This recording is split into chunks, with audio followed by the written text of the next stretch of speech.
Hi, and welcome to the Right to Remain Silent podcast. I'm Jim Weber, your host and guide through actual accounts of intriguing and fascinating true crime stories as told by the law enforcement professional that experienced the event.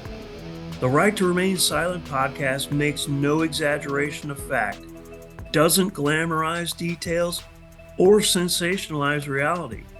The format here is basic. Real stories from real cops. Lastly, please don't forget to like, follow, subscribe, and share. Doing this will help me continue to provide you, the listener, with captivating and relevant true crime stories. Now, let's listen in on today's episode.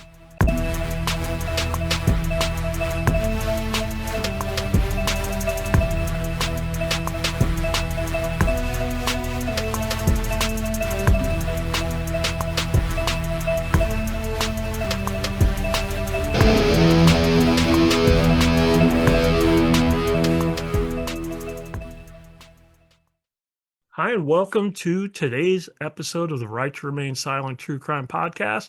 I'm Jim Weber, your host, and today we're going to go straight to the front lines of issues that dominate headlines, divide politics, and shapes the future of our country: border security. And when we talk about the border, that's not just a line on a map. It's where national security, immigration policy, extreme violence, drug trafficking, human smuggling all collide. And we have to deal with this. And few people understand that reality better than my guest today. Ron Vitiello is a border crisis insider, a 34-year veteran of federal law enforcement, former United States Border Patrol chief. He is also the former director of Immigration and Customs Enforcement, also the former director of Customs and Border Protection.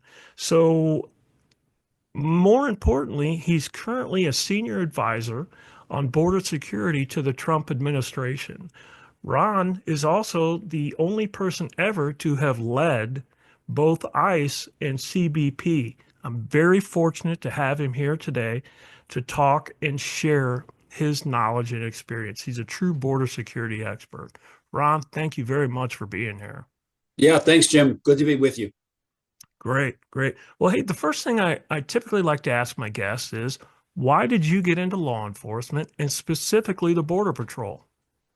Well, I was attending classes in criminal justice in my close to where I lived in near San Diego, and was in class, and one of the lead instructors for the program there was a former assistant chief in San Jose. He retired as an assistant chief of the San Jose Police Department. He ran the criminal justice program at Grossmont College, and he advised all of us. There were a number of us in the class that had not yet become law enforcement officers, and there were a number of people who were already law enforcement officers as classmates. And he said, if you want to be in law enforcement, you should consider going into federal. And if you go into federal, you should strongly look at DEA. And strongly look at the Border Patrol. The DEA, they'll take you around the world, is what he said. And in the Border Patrol, they'll teach you how to speak another language. Coincidentally, maybe not coincidentally, a couple of weeks later, the recruiters from Border Patrol at San Diego Sector at the time came to do a recruitment pitch. And I signed up, was fascinated by what they said. And the rest is history. I was able to matriculate in, do the interviews, the whole 9 yards, and got assigned in 1985 to my first duty assignment in Laredo, Texas. And so that's what inspired me. And I look back on that as some of the best decisions I made in my life. I had a great run in government, and I'm grateful to come back and share my lessons learned with the current administration and the commissioner's office here at CBP. Outstanding. It's folks like you that can really roll up the sleeves and, get to the bottom of things, because you were out there on the front lines. You started, at the bottom, and you worked your way up, all the way up to be that chief of Border Patrol. And like we said, held those positions within ICE and CBP. So you're an outstanding individual to be addressing the issues that the country has today. I appreciate it. Thank you. So, what we'll do, if it's okay with you, is I'd like to just, for listeners that might not be familiar with you, read your bio so they know who Ron is and where you're coming from when we're talking about certain things today. Would that be all right? Sure. All right, good deal. Ron Vitiello began his 34 years of government service in Laredo, Texas, entering on duty with the U.S. Border Patrol in 1985, a member of Class 174. Since then, he has held numerous leadership positions, including Chief Patrol Agent, positions in Swanton, Vermont, and the Rio Grande Valley of Texas. Ron was one of the key contributors to the unification of U.S. Customs and Border Protection and the creation of the Department of Homeland Security. He was named Chief of the U.S. Border Patrol in February of 2017. While in leadership at Border Patrol, Mr. Vitiello oversaw a headquarters strengthening of the chain of command, the revision of the use of force policy, and transparency. He served for 33 years with CBP and the U.S. Border Patrol, most recently as CBP's acting deputy commissioner. In that role, he assisted the commissioner in overseeing 60,000 employees, managing a budget of over $13 billion dollars, and ensuring the effectiveness of CBP's efforts to protect national security while promoting economic prosperity and security. Ron became acting director of U.S. Immigration and Customs Enforcement in June of 2018. As ICE's senior leader, he oversaw a workforce of more than 20,000 officers, special agents and attorneys, and mission support professionals with a budget of over $7 billion dollars. He made it a top priority to meet with frontline personnel and ensure that employers were heard and or that employees were heard and supported. He also actively engaged with interagency partners and community stakeholders to promote the importance of ICE's homeland security and public safety missions. Ron's married with two children and is a native of Chicago, Illinois. In April of 2019, he retired, concluding more than 3 decades of public service in law enforcement. Ron, that is a great career, incredible bio, and this isn't just guesswork for you. This is your life's work. So I'm really excited to get into our conversation. Yeah, thanks so much. Yeah, I had a great run in government, and my time at the private sector, frankly, did some things that directly supported the mission of DHS specifically. So yeah, I was blessed with a great career. I look back on it very fondly, and it was a blessing to be able to to run to work every day and have the support of my family. Worked with some outstanding people, and just had like I said, just had a really good run at it. Outstanding, outstanding. Well, why don't we roll up the sleeves and get into our conversation? You ready? Let's do it. All right, that sounds good to me. I think kind of what I'd like to start off with is where we're at, what the current temperature is in the environment of border security and illegal border crossings. Are the numbers of crossings diminishing and the number of removals increasing? Could you just bring us up to speed of what's going on? Yeah, we're in historic times as it relates to the numbers. The numbers don't tell the entire story, but as an example, last year, the full fiscal year 2024, when the Biden administration was in charge of immigration policy and border security, we saw about 5,000 on average through the year. 5,100 people came to the border every 24 hours and were encountered by CBP. Right now, that average since the 20th of January is less than 300. About 268 people are coming to the border every 24 hours. So you can see the dramatic change as indicated by those numbers. And so the border is safer. There are more men and women on patrol monitoring and protecting and surveilling the border than we've ever seen in the last 4 years for sure.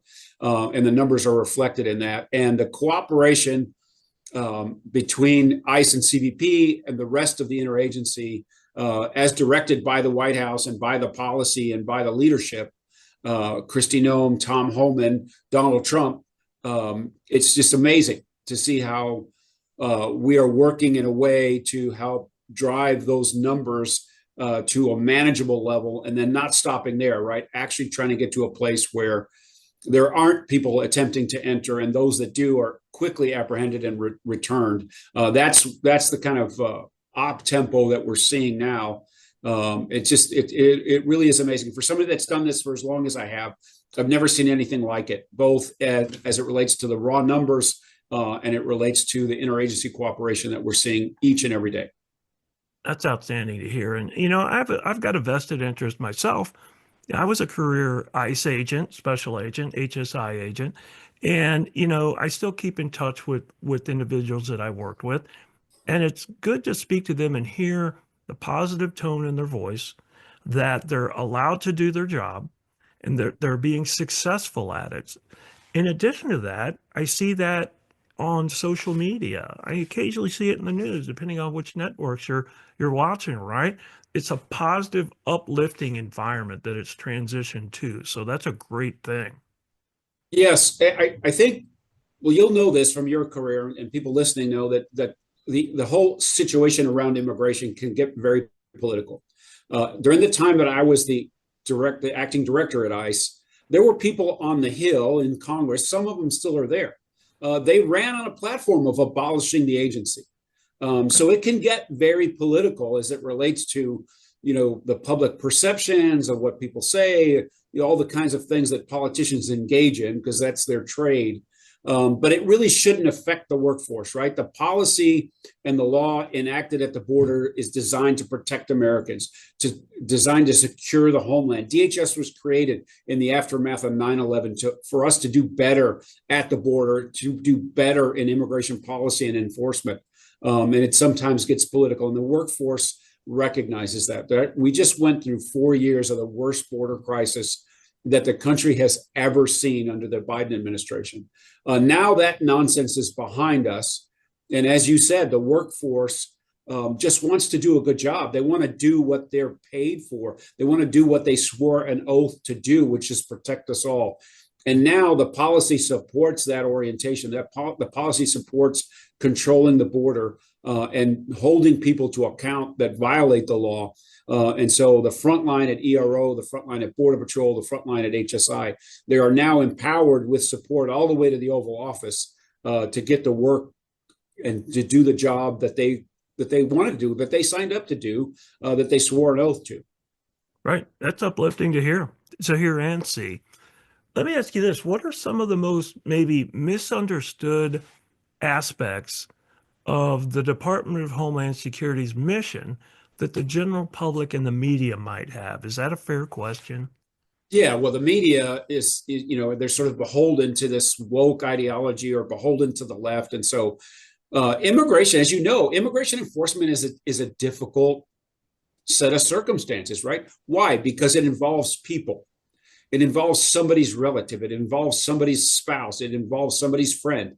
And so that takes its toll on people emotionally. And sometimes in this society, we're afraid to confront the truth. We're afraid to confront, the way the laws are written. And so it becomes controversial in certain circles and certainly in the media. And I think one of the biggest misconceptions is that the front line does more to help immigrants, illegal immigrants, than any other entity on the planet.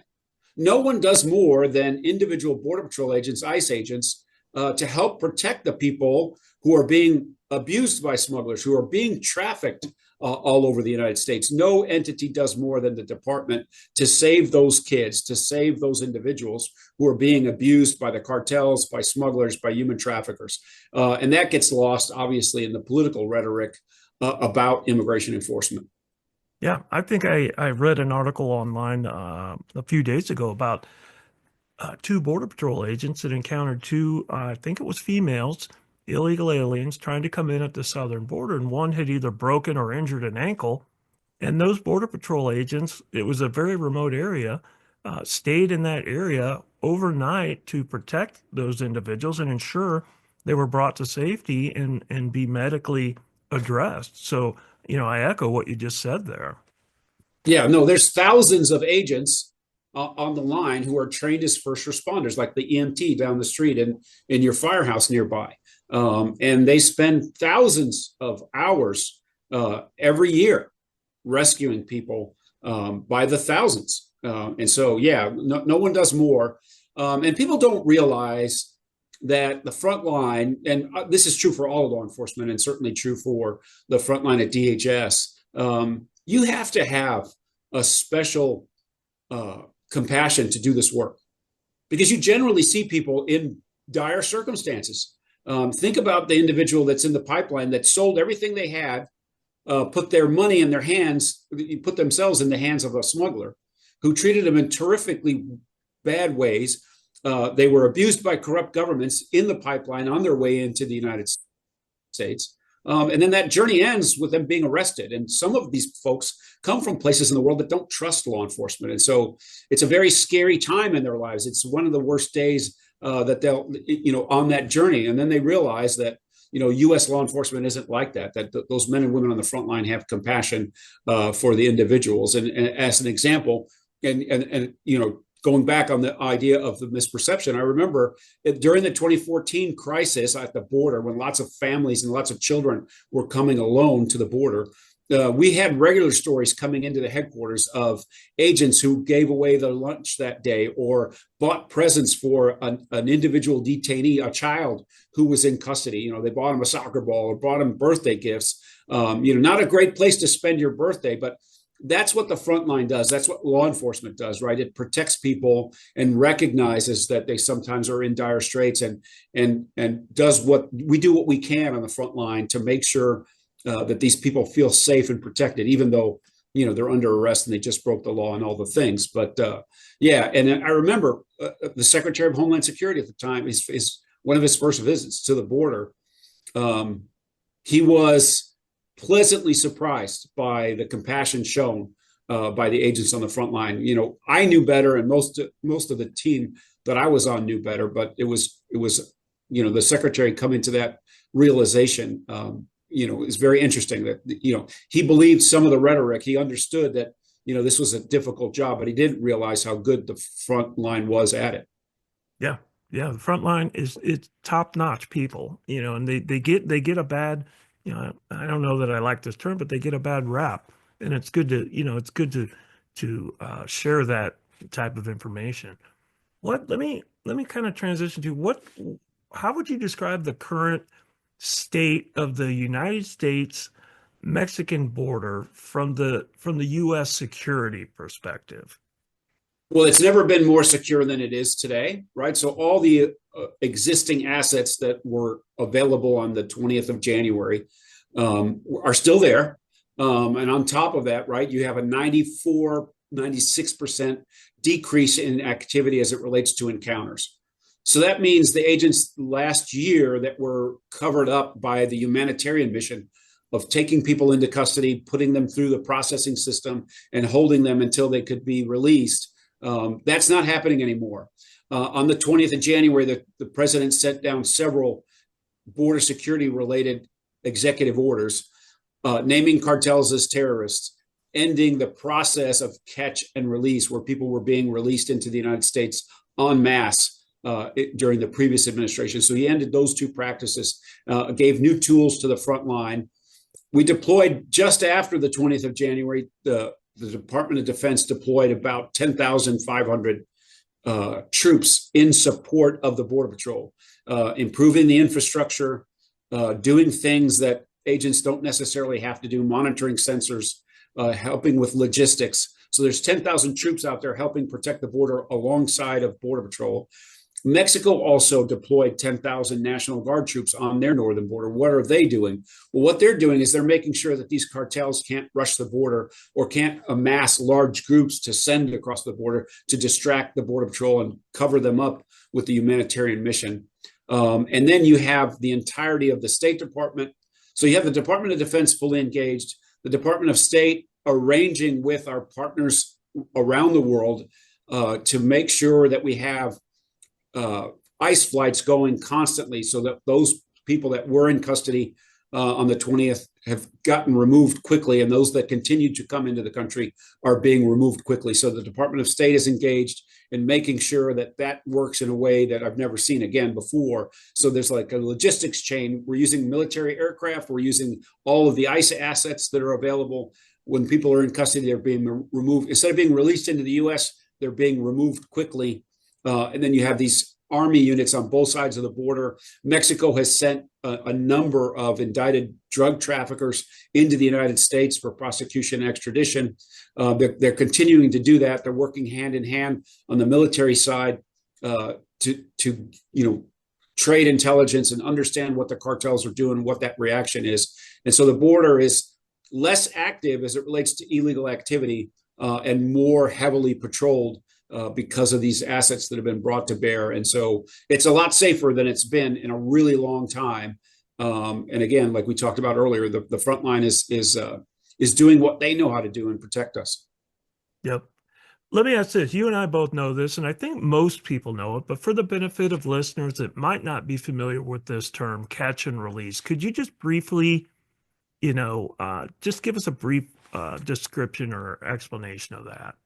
Yeah, so catch and release is shorthand for somebody being taken into custody, documented their arrest, putting an immigration file again for them to have them go to this administrative procedure to see an immigration judge. And what was happening, because the system was overwhelmed and because the policy was wrong under the previous administration, those people were released in the United States for a date to appear, like a summons you would get on a traffic violation, right? You get a summons from your local police department, and you have to go see the judge depending on the severity of your traffic offense. And so these people were let into the United States en masse, and every time that's ever been done in the United States during my career, it causes a surge in activity at the border.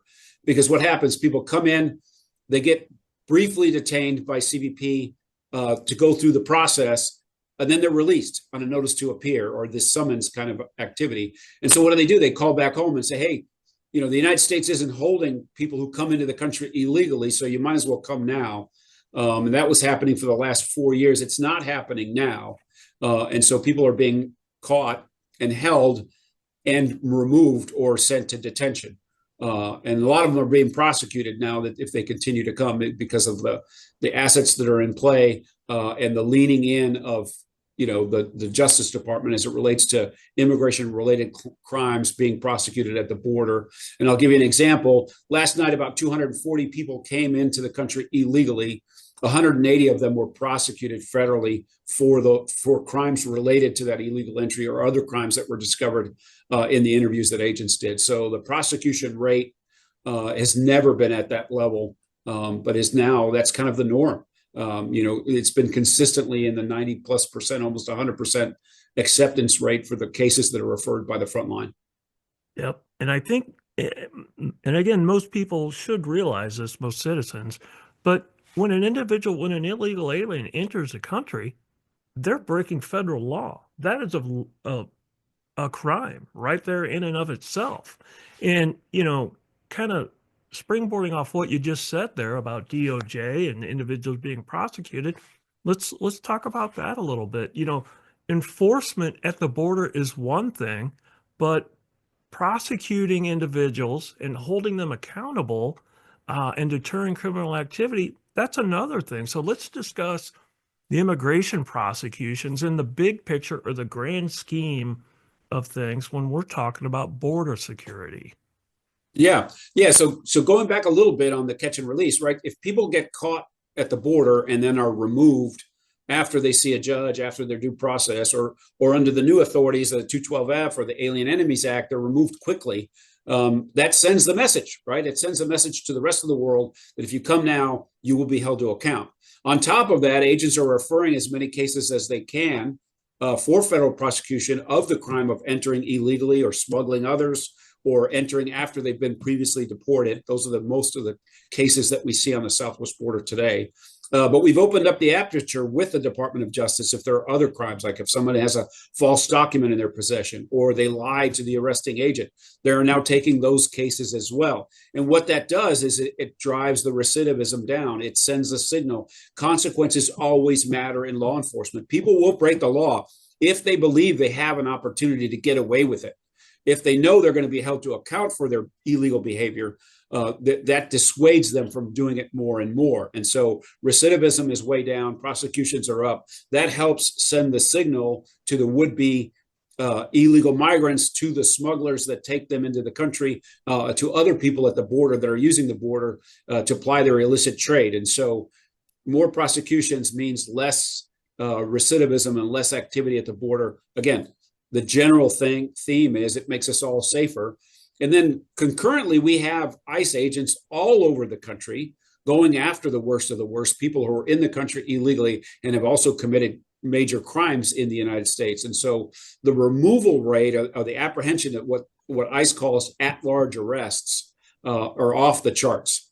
We've never seen the number of arrests. I think they're near 40,000. And so the removals just since January 20th of this year are in the 100,000+ range. That we've never seen numbers like that in such a short amount of time. And the at-large arrests are through the roof. There's ICE agents in every city and town that they are stationed with lots of help from FBI, DEA, ATF. ICE signed a memorandum of understanding with the Department of Justice and IRS to have their folks assigned also to the task force. And so, again, the message is being sent.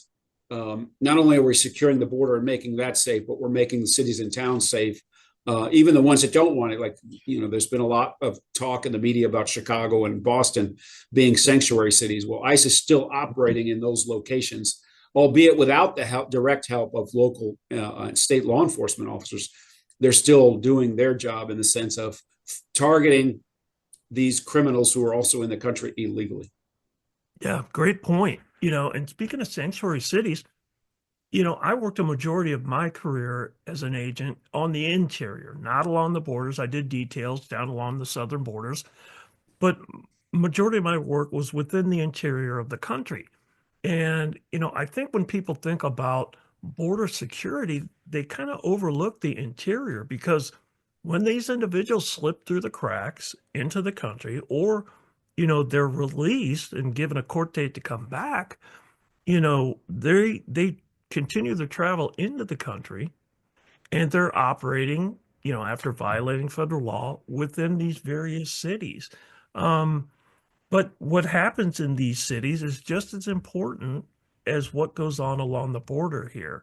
So it was frustrating, again, in my career in past, not the entire career, but in certain administrations, an emphasis would swing away from prosecuting these individuals for illegal entry. But it's good to hear and to see that that's on an uptick now at this point.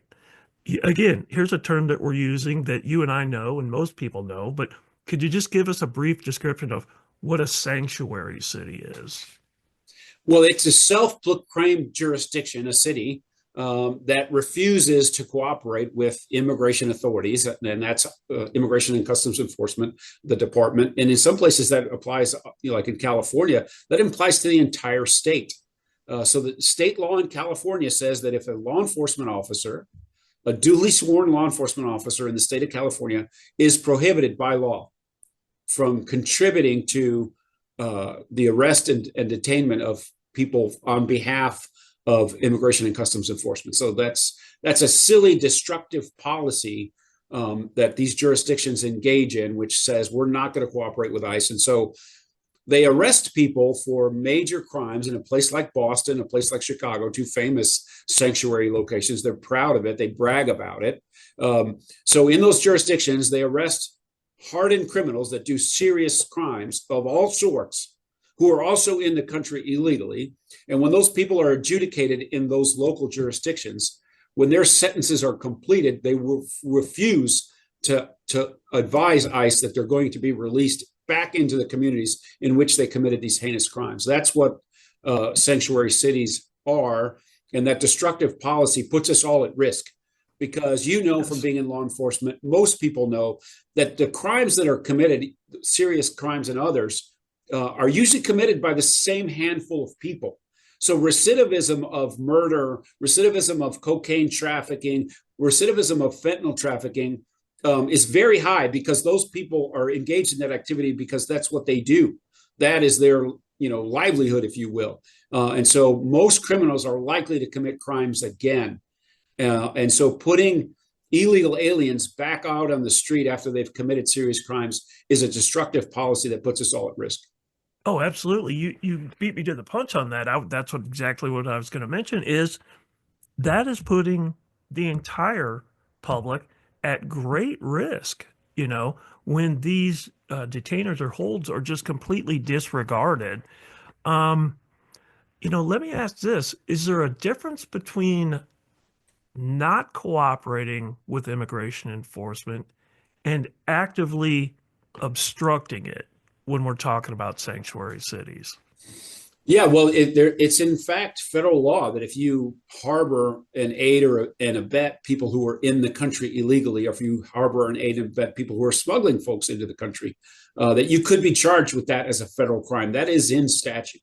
And so getting in the way, blocking vehicles, hiding people in a courtroom or in the back of a courthouse, those kinds of things have been prosecuted previously by HSI, by ICE. And so, yeah, that is, in fact, a federal crime. And it's also, being taken on in the strategic sense by the Department of Justice, right? There are plans underway to restrict grant funding and other government, federal government funds to these locations. And, it's our hope in the DHS space that the Attorney General is successful in convincing those that want to participate that it's good for them to do so.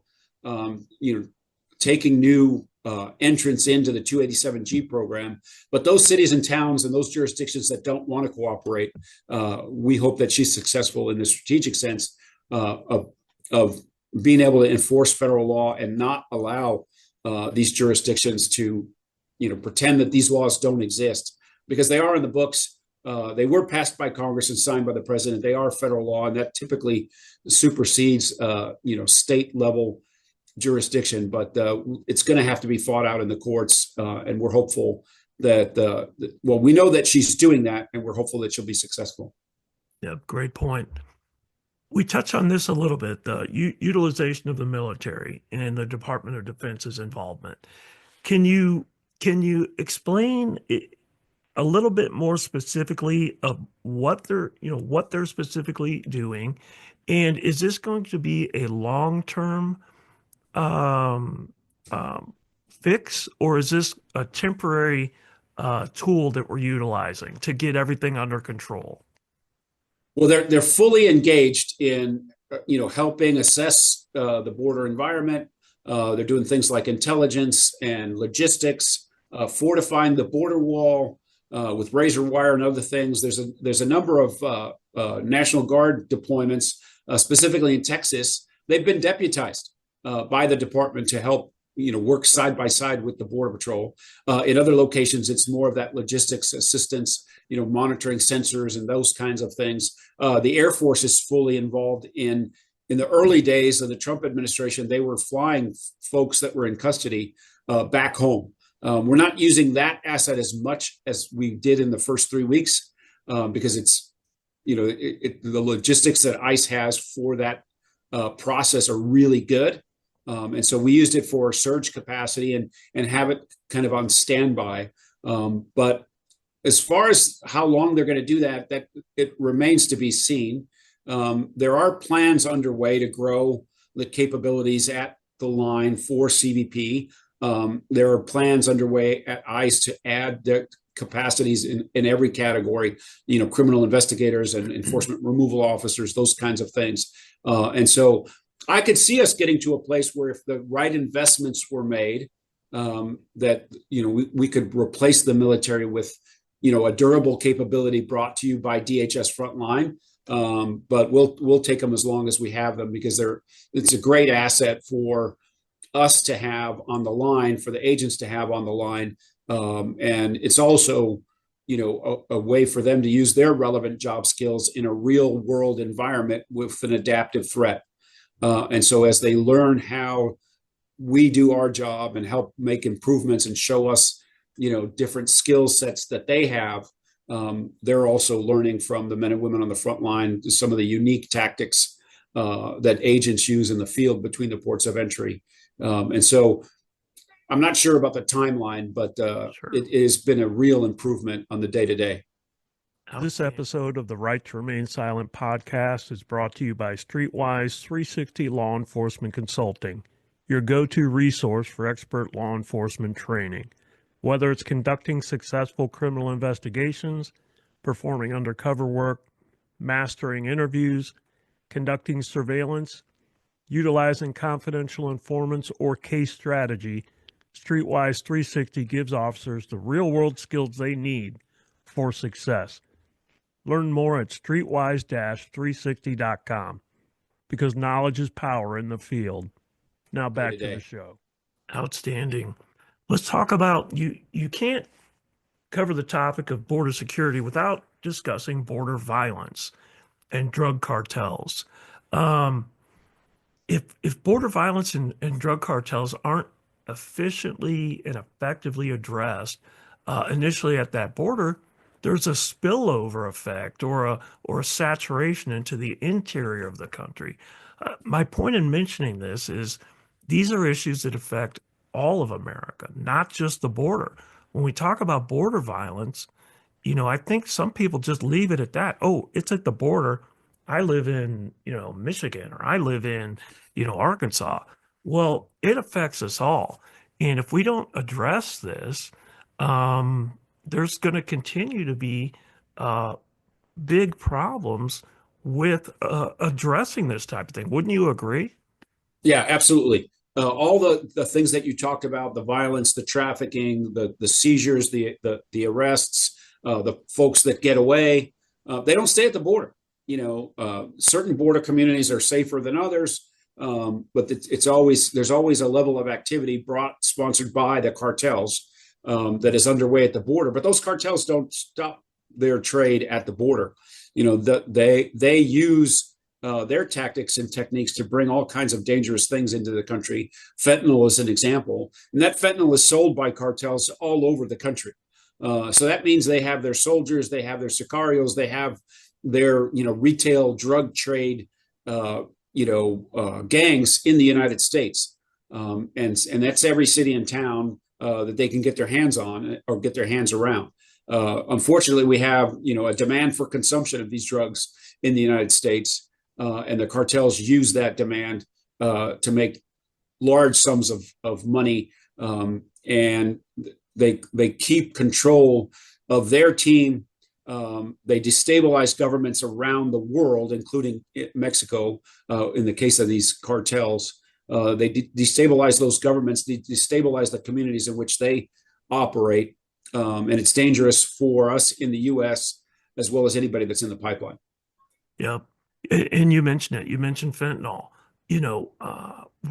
That's just impossible to ignore anymore. And the role at the southern border, it's going to come into the country every way it can. But we see it at the southern border primarily. From your perspective, how has the drug threat evolved at the border over the last, say, 10 years or so? Well, fentanyl becomes the predominant way that these cartels supply their trade. And so what's happened in the time that I've spent on the border, like when I was a line agent, marijuana was the thing that we seized the most of. Why? Because it's very difficult logistically to move large quantities of marijuana across the physical border and deeper into the United States. So it's very dangerous, and people risk their lives to stop it, right? But in some ways, it's a lot easier than what the agents face today. It was then a lot easier than what agents face today, right? Fentanyl in very small amounts is effective if you're a drug user. It's deadly in very small amounts if you're a law enforcement agent. And so it's much harder for them to encounter these things. It's a smaller package logistically that the cartels can make money against, right? And the return on investment or the margins for fentanyl are off the friggin' charts. And so they make it very cheaply.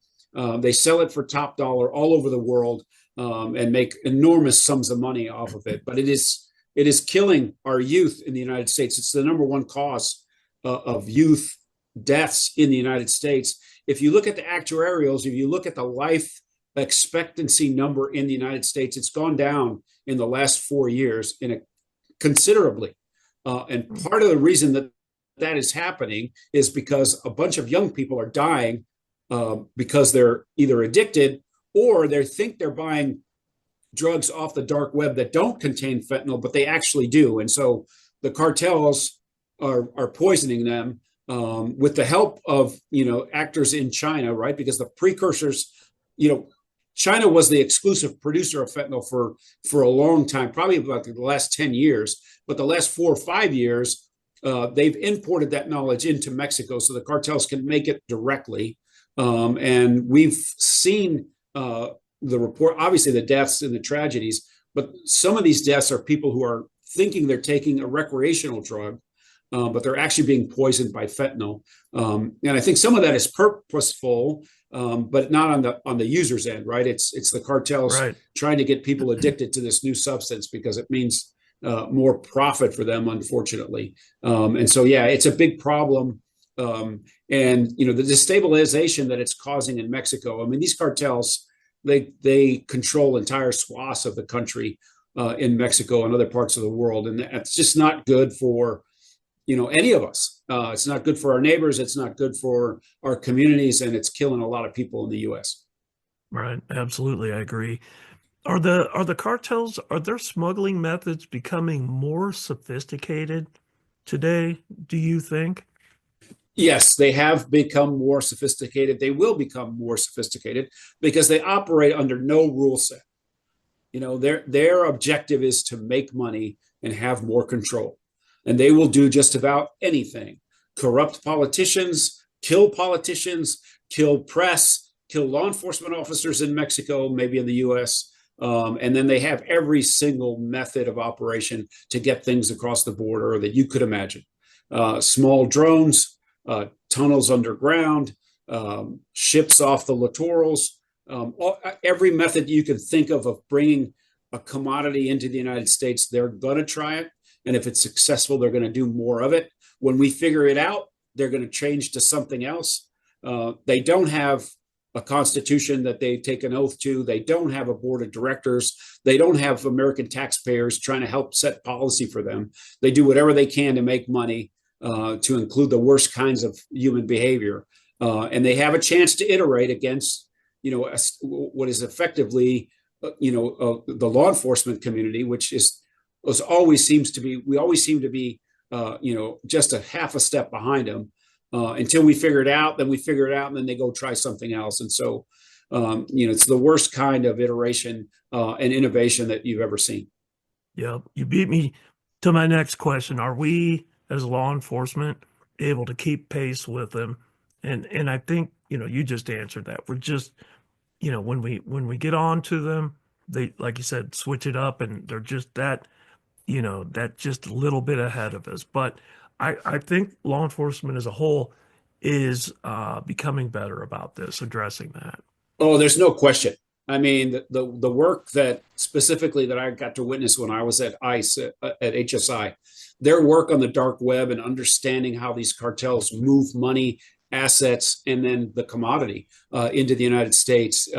They are world class at those kinds of investigations, and not just for drugs, but other things as well. But yeah, we have really dedicated men and women on the front line across the country who are, it's their work, it's their life's work, right? It's their mission to take down these cartels. And now they've got a great assist in the sense of the president declaring some of these cartels threats to national security and terrorist organizations, which opens up the panoply of government assets to take it on in a way that's not been done before.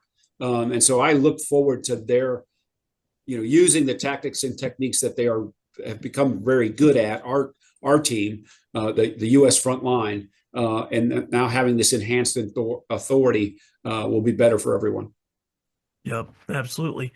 Do you know, and based off your experience and current trends, do you know if a majority of seizures of drugs are at the actual ports of entry, or are they at, remote areas kind of between ports of entry, or is it just a little bit of both, or a Well, lot it's of bit of definitely, both? yeah, it's definitely that. It's definitely a lot of bit of both.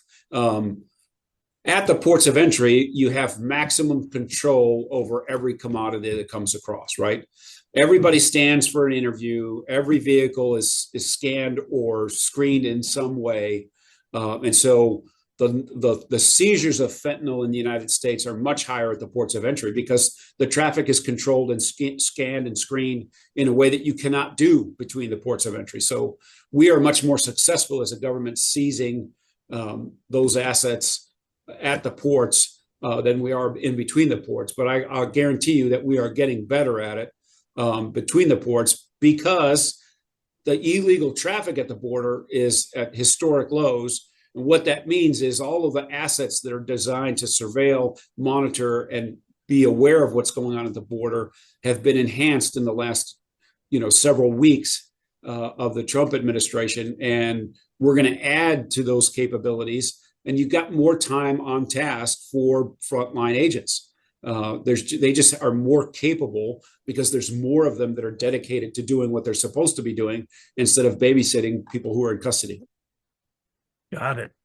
What do you think? What role should Mexico, or for that matter, Canada, be playing in stopping these precursor chemicals that you mentioned, and the overall cartel production of the drugs?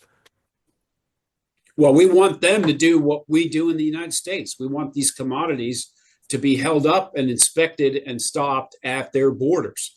And so we have an ongoing relationship and dialogue with both countries, especially when this whole tariff discussion was playing out, both in official policy statements, in the rhetoric that was going back and forth. So Mexico stepped up in ways that I've never seen. 10,000 National Guard on the northern border.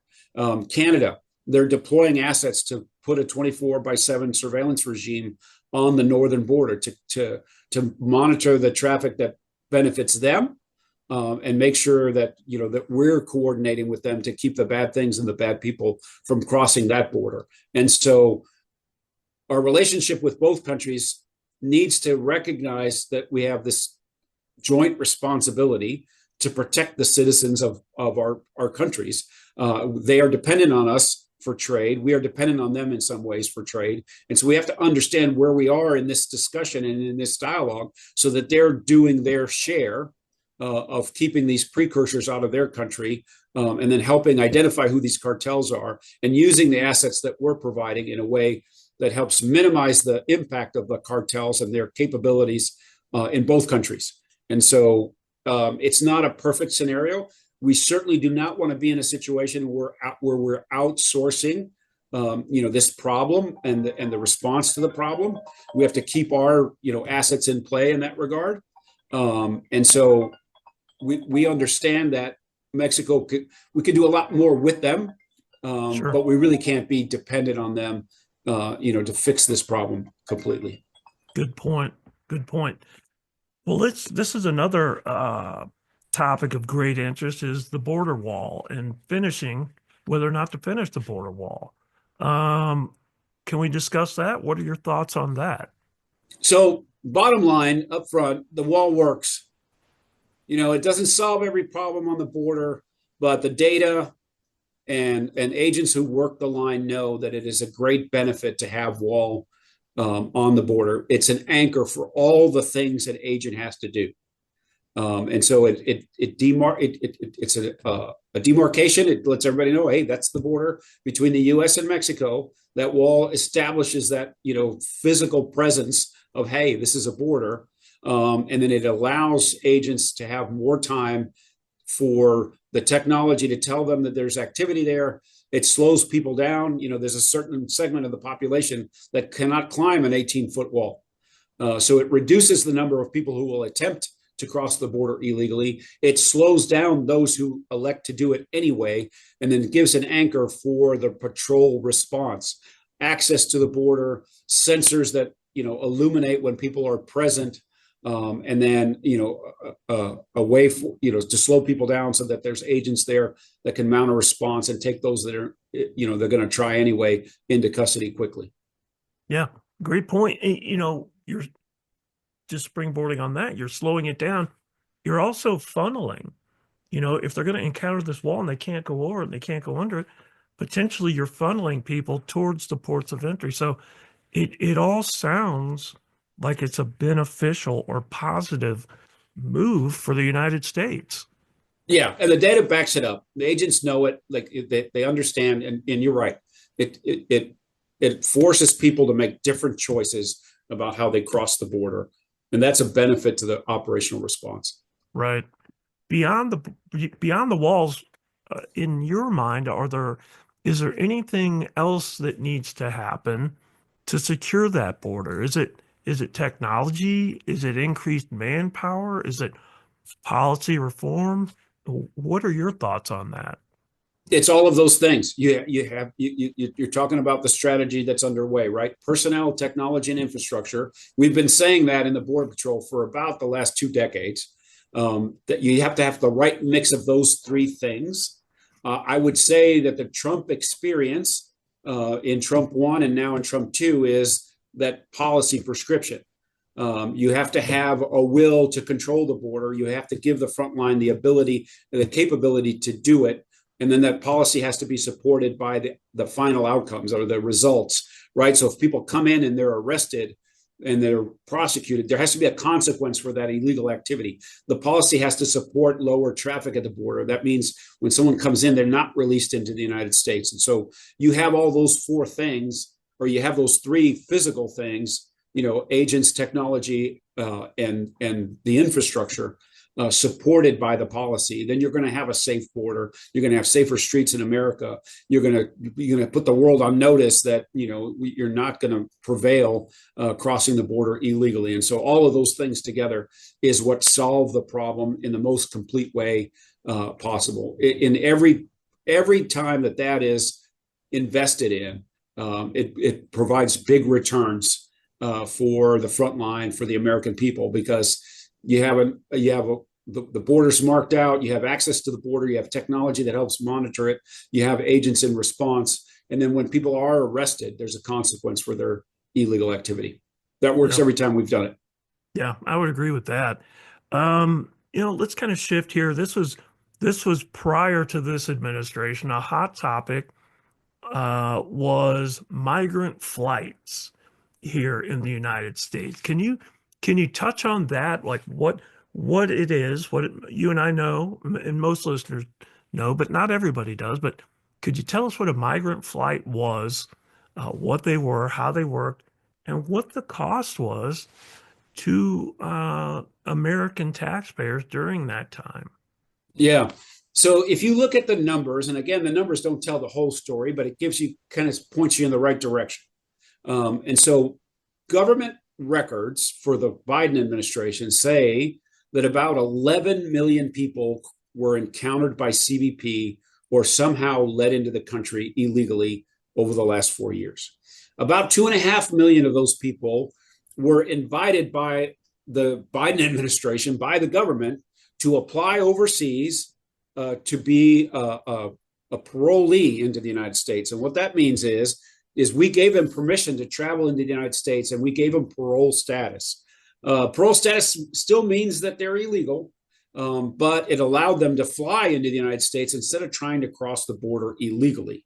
For them, and rhetorically, they were able to say, oh, look, traffic at the border is down. There's fewer illegal aliens getting into the country. At the border, that was true, but it wasn't true over the air, because they imported basically in a parole scheme. 2.2 million people came into the country under that circumstance. They weren't eligible to come here, but that Biden administration basically facilitated their entry by abusing the parole system. And what I mean by abuse is agents realize that parole is an authority that immigration officers have.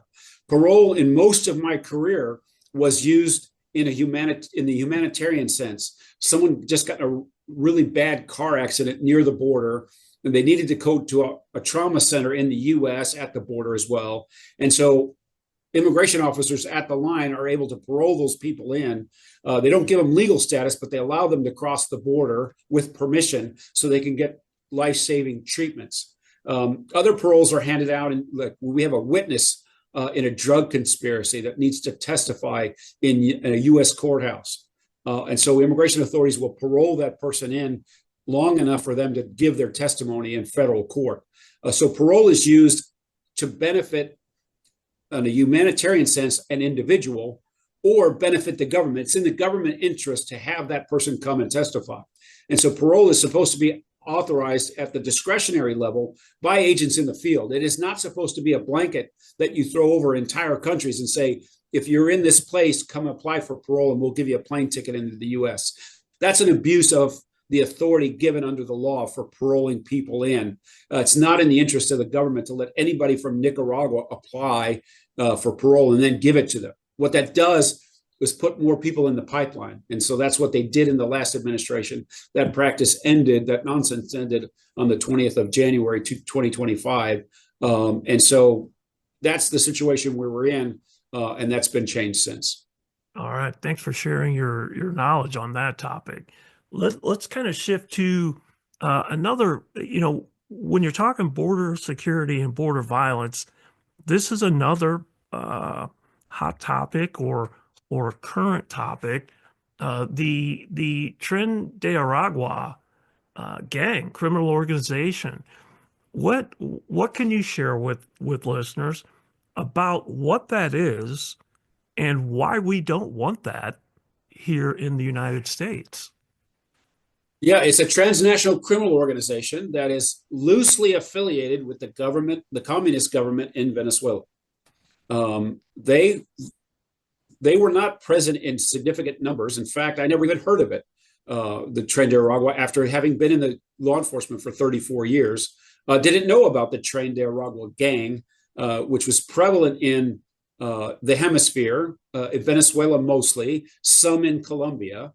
They were so affiliated and so tolerated by the communist government in Venezuela that Tren de Aragua ran the prisons, the federal prison systems in Venezuela. So they were a gang that was powerful enough to influence that government and supported by that government in such a way that they controlled the prisons, the federal prisons in Venezuela. Now, prisons in that part of the world are not like they are in the United States. They're not necessarily run by the government anyway. But this gang was powerful enough to do that on a massive scale in that country. They were also vicious and violent enough to take over street level drug sales in Colombia. And so they've done terrible things all over the world. And they came to the United States first time. Law enforcement records at CBP show them being here is in 2023.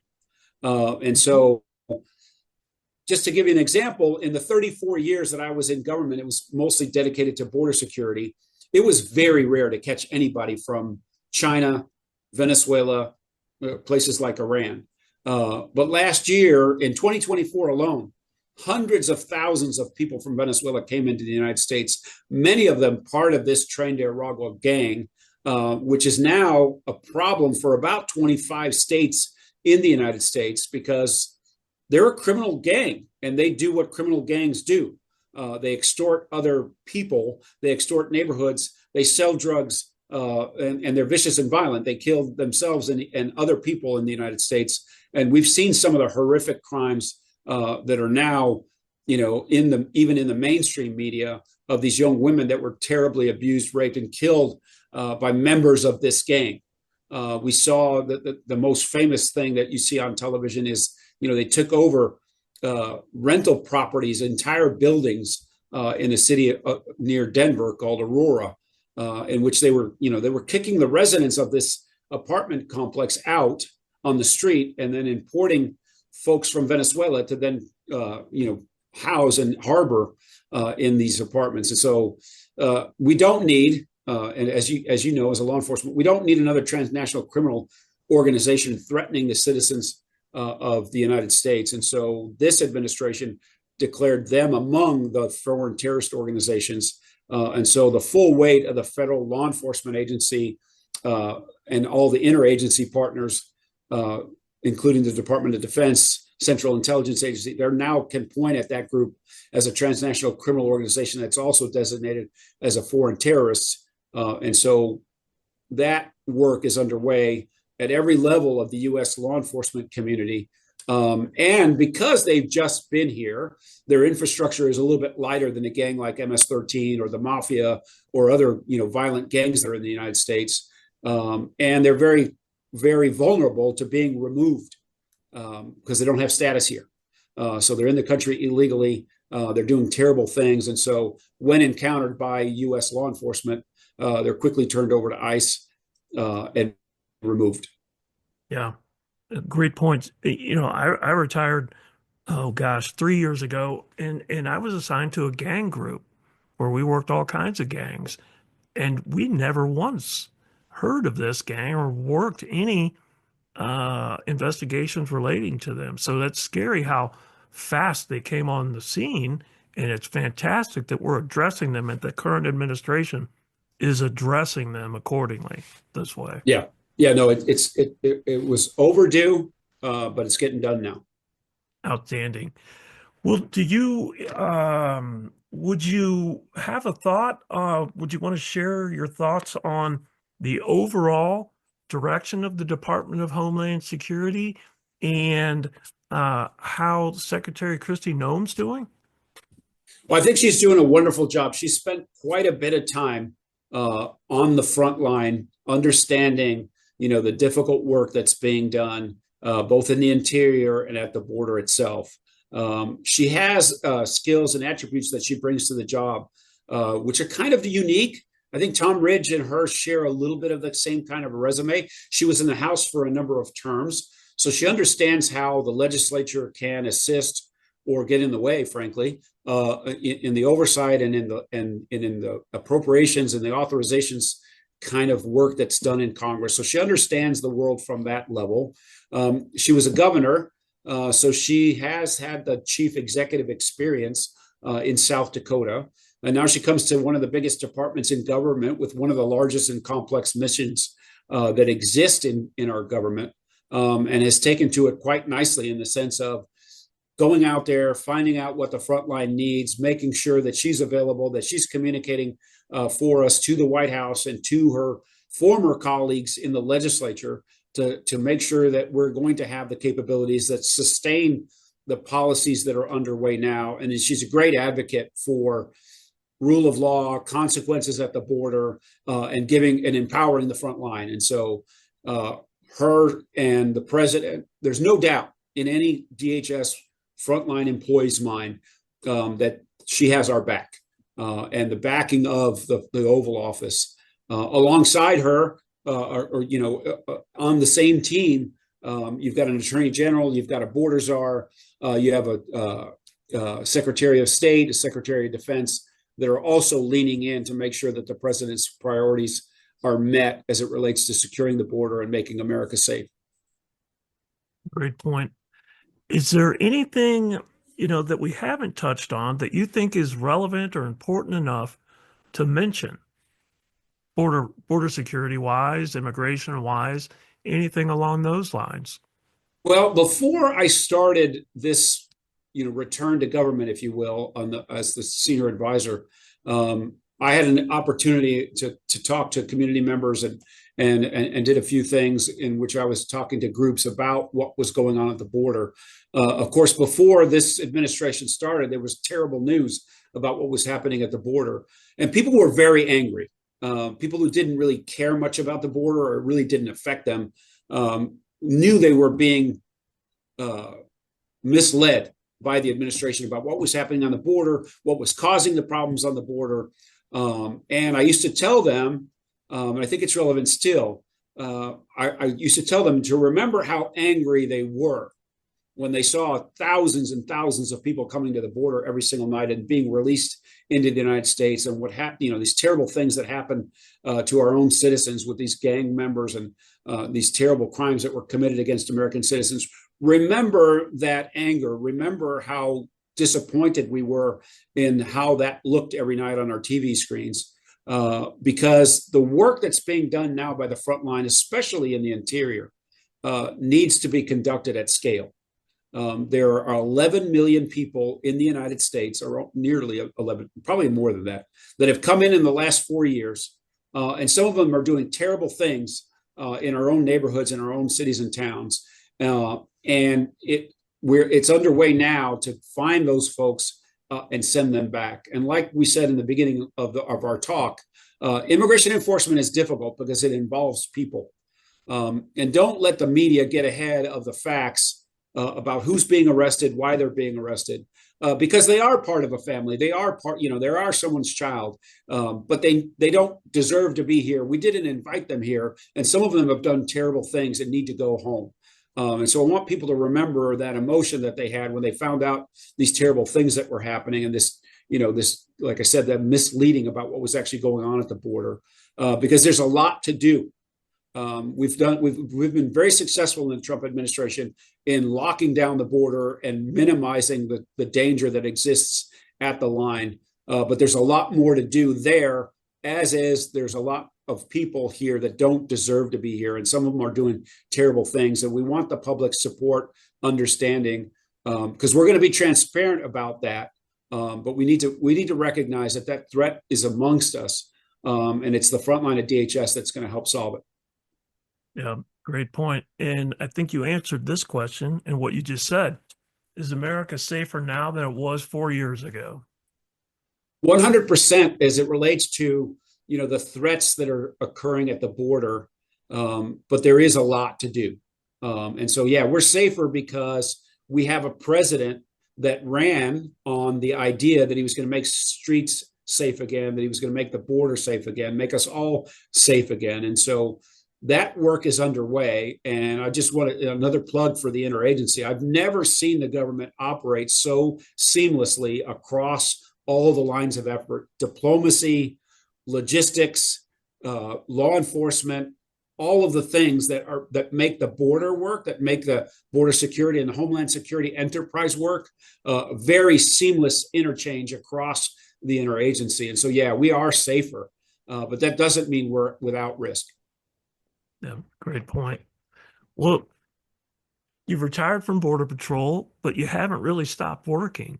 You're continuing to do your part to keep America safe as a current senior advisor. And I appreciate it. And I know many of my contemporaries appreciate it as well. So thank you. And let me ask you this. Let's kind of shift a little bit here.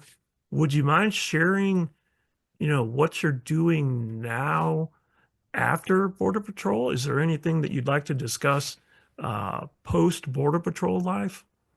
Yeah, so I had a short career in the private sector. I did about 5 years. Part of that time, I worked for a company that directly supports law enforcement. Those that are out there that are frontline law enforcement know the company Axon. They make the taser device, body-worn cameras, software solutions that surround all of that. And so I worked on their federal team in the DHS space, helping my former colleagues understand the capabilities of that equipment and helping the company understand how to better support the front line. And so it was very enjoyable. It wasn't the same mission as swearing an oath to the Constitution and serving the American public, but it's about as close as you could get in a private company, because the company's dedicated in giving the frontline tools that help them de-escalate, that preserve life. Like the taser device avoids police from using firearms when it's possible. And then the body-worn cameras is a step toward full transparency in law enforcement interactions. It's kind of an expectation in the public that when bad things happen, someone has it on video, and have officers having cameras on them reduces their likelihood of injury on the job. It reduces frivolous complaints, and the complaints that are handed out or are part of their day get resolved faster because you have witness testimony and a video record of what happened with an audio, obviously. And so that company is dedicated to giving the frontline the tools that they need to be more successful, more transparent, more accountable. And so I was proud to be part of that mission outside of government. Now I'm super grateful I prayed a lot about whether I was going to come back to government, and I'm grateful that the Trump administration has given me an opportunity to provide wisdom, advice to the front office at CBP, because I worked here a long time. I worked my entire adult life in the border security homeland space. And so that means I learned a lot of things, some of which are really useful for the team that's here now. And so it's my goal in this career, in this post-career career, to give that advice and make sure that we're going down a path that's sustainable. And that if we're going to make mistakes, we don't make the kind of mistakes we made before. Let's make some new mistakes, because that's the nature of, government service. It's not flawless. It's run by humans, and so those human factors creep into it. So what my goal is to provide advice and counsel to my current colleagues in the government, so that we do better, that we understand, what some of the challenges are, and if we've overcome those challenges, we do it in an effective way. Outstanding. Hey, I want to thank you again for your service to the country, your dedication to keeping America safe, and please just keep up that great work. I appreciate it. I've had a great run, and I continue to serve the people. It makes me very grateful. And thanks for inviting me, Jim. It was enjoyable. Absolutely. I appreciate your time. Once again, thanks to Ron for sharing his expertise, giving us an inside look at these critical issues right here on the podcast. Let me transition to the listeners out there. I just want to thank you for listening and continuing to listen, and would just, as usual, ask you to please like, follow, share, and subscribe to my social media so I can continue to bring expert guests, expert witnesses, experts in their craft to the podcast like Ron. So thank you, and everybody stay safe. The Right to Remain Silent podcast is brought to you by Streetwise 360 Studios. I would like to again thank today's guest for sharing the story right here on the podcast. Please remember to like, follow, share, and recommend us so that I can continue to bring you high caliber guests sharing their experiences just like we heard today. If your law enforcement agency is interested in training provided by Streetwise 360, or if you know someone that has an interesting law enforcement story to share, please contact me via the website, www.streetwise-360.com, www.streetwise-360.com.